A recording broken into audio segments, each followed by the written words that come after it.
Hello दोस्तों, मैं doctor Asad Anees.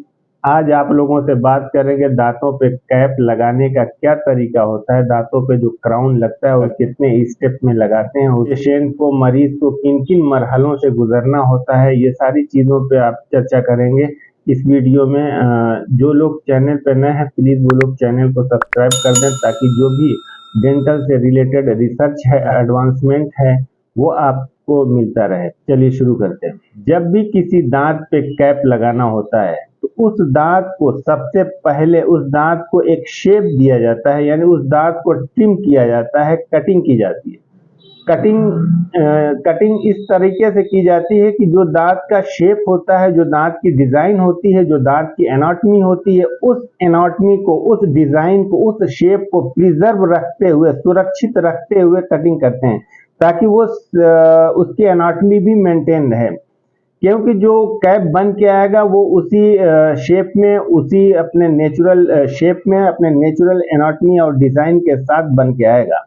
Cutting ना करें तो फिर अगर बिना कटिंग के कैप लगाया जाए तो फिर वो दांत मोटा सा होगा और ऊंचा होगा, यानी हाई पॉइंट होंगे उसमें। वो दांत तो मिलेगा, बाकी कोई दांत नहीं मिलेंगे। उस दांत को थोड़ा सा शेप करीब 2 से 2.5 मिलीमीटर की कटिंग की जाती है, उससे कम भी की जाती है। अलग अलग कौन सा कैप लगना है उसके अकॉर्डिंग कटिंग भी होती है।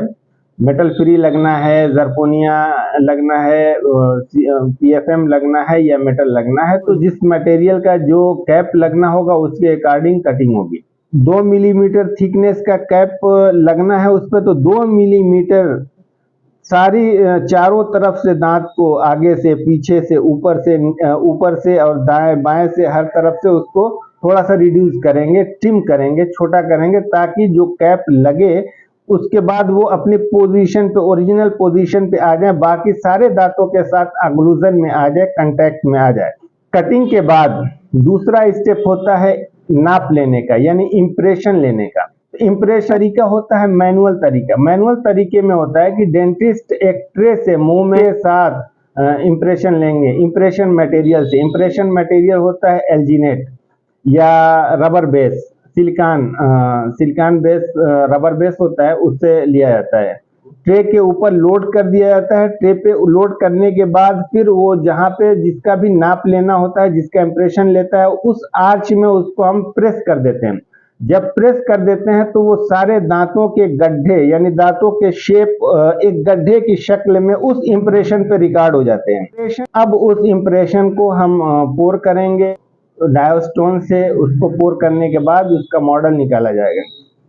ये मॉडल फिर लैब को जाएगा, क्राउन बना के लेके आएंगे। दूसरा तरीका होता है डिजिटल स्कैनर से, यानी डिजिटल इंप्रेशन। एडवांस टेक्नोलॉजी है ये। इसमें ट्रे या कोई भी इंप्रेशन मटेरियल लेने की जरूरत नहीं होती है। वो स्कैनर एक कैमरा होता है, वो मुंह के अंदर चारों तरफ चलाते हैं तो उससे पूरे दांत का जो भी पूरे दांतों की शेप, डिजाइन और उसकी पूरी एनाटॉमी स्कैन हो जाती है, रिकॉर्ड हो जाती है। उसको कंप्यूटर में रिकॉर्ड कर लेते हैं, स्कैन कर लेते हैं। अब उस रिकॉर्ड को, उस स्कैन को लैब में डायरेक्ट भेज दिया जाता है। जैसे यहाँ मैनुअल में हम मॉडल भेज रहे थे या इंप्रेशन भेज रहे थे, अब यहाँ पे इसी डिजिटल इंप्रेशन को, स्कैन को ही भेज दिया जाता है। फिर वो लैब वाले उसको अपने जो भी कैप बनना है वो डिजाइन करते हैं, उसी इंप्रेशन पे, यानी उसी स्कैन पे ही उसको डिजाइन किया जाता है। वो कैप बनना होता है, बन के फिर वो तैयार होता है। अब जब कैप तैयार हो जाते हैं और डेंटिस्ट फिर उस पेशेंट को लगाते हैं, यानी अब उस पेशेंट के ऊपर उस कैप को लगाया जाएगा, उसकी फिटिंग देखा जाएगा, उसका शेप, उसकी डिजाइन, उसका शेड, उसका अगल बगल के दांतों के साथ किस तरीके से मैच कर रहा है, उसकी शेप क्या है, डिजाइन क्या है, ये सारी चीजें फिटिंग में हम देखते हैं। अब फिटिंग होने के बाद सब कुछ ओके है, पेशेंट सेटिस्फाई है, तो उसके बाद फिर सीमेंट के जरिए ल्यूटिन सीमेंट आता है, उस सीमेंट को उस कैप के ऊपर फिल कर देते हैं। उस कैप को फिर जिस दांत पे लगना होता है वहां पे प्रेस कर देते हैं। प्रेस करते हैं तो जो भी सीमेंट होती है, ओवर होती है, वो ओवरफ्लो करके बाहर निकल आती है। जो अंदर रह जाती है, उसके साथ दांत और कैप चिपक जाता है, यानी दांत के साथ वो कैप उस सीमेंट के जरिए चिपक जाता है, जो फिर अब सालों तक चलता है। तो क्या देखा हमने, कैसे कैसे क्या है कि इसमें डेंटिस्ट का क्या काम होता है और लैब का क्या काम होता है। जैसे कि दो बार पेशेंट को कितनी बार आता है, यानी डेंटिस्ट का काम होता है उस दांत की कटिंग करना, उस दांत का इंप्रेशन लेना, चाहे वो मैनुअल इंप्रेशन हो चाहे वो डिजिटल इंप्रेशन हो, वो डेंटिस्ट करेंगे। उसके बाद फिर वो लैब में जाएगा। बीच का स्टेप होता है लैब का, यानी क्राउन बनाने का काम लैब करता है। फिर लैब क्राउन बना के लेके आएगा उसको, फिर पेशेंट पे डेंटिस्ट उसको फिटिंग देखेगा, उसकी शेप, उसका शेड, उसके कलर वगैरह मैच कराएंगे। उसके बाद उसको सीमेंट के साथ फिक्स कर दिया जाता है दांत को।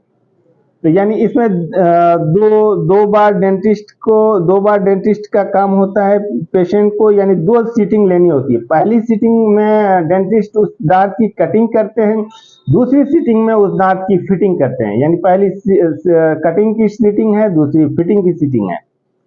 इस तरीके से 2 बार पेशेंट को आना होता है और 2 स्टेप पेशेंट डेंटिस्ट करेंगे और 1 स्टेप लैब में होगा। धन्यवाद।